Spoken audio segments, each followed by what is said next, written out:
For Rog's Logs, I'm Rojan. Good day, everyone. You're tuning into the Tearful Grotto. For today, the drama that sent artist Sakara. Meta, the parent company of Facebook, Instagram, and WhatsApp, announced some changes that will be coming this June. Like a wildfire in the summer, the statement has caused thousands of artists to move out of their natural habitat. Many have moved their accounts to a platform called Kara, which is a digital space for meeting and working with other artistic creators. An article from dataeconomy.com stated that the changes will happen this year on June 26. These changes will allow Meta to use information shared on their products and services to train their AI models. This data can be gathered from posts, photos, and even captions.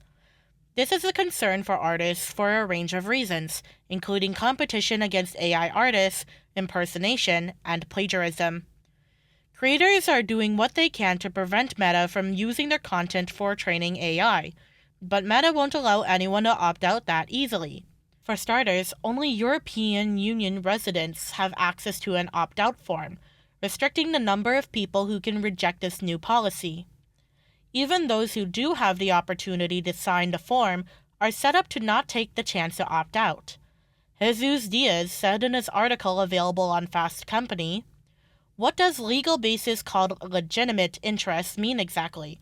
It's a legal phrase that has nothing to do with a user's decision here. Under EU privacy laws, called General Data Protection Regulation, GDPR, you have the right to opt out from Meta using your content. It's that simple." This entire paragraph seems designed to make your head spin and hide that inline link that is already hard to see, making it so tempting to tap that big blue close button instead. Everything from the notification sent to users discussing the policy update to the form is muddled with confusing text and visual tricks. For instance, on the policy update, the close button is more noticeable and visible than the link to the right to object form. Jesus Diaz said, "Consider how simple an alternative to this sketchy UX could be. A plain English dialog box with the question, 'Would you like Meta to use your content for its AI model training?' with two buttons, yes or no. That approach would have been painless and automatic. Of course, those are two qualities you don't want when you're trying to stop users from opting out." While many artists migrate to Kara, some said that they will still maintain their accounts on Meta's services, including Instagram.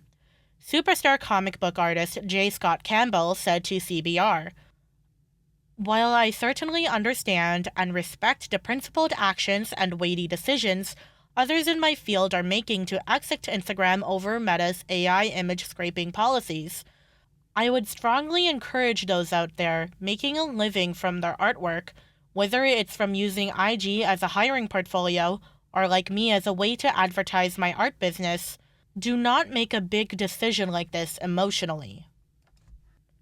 I understand the frustration artists are feeling with Meta's connection to AI.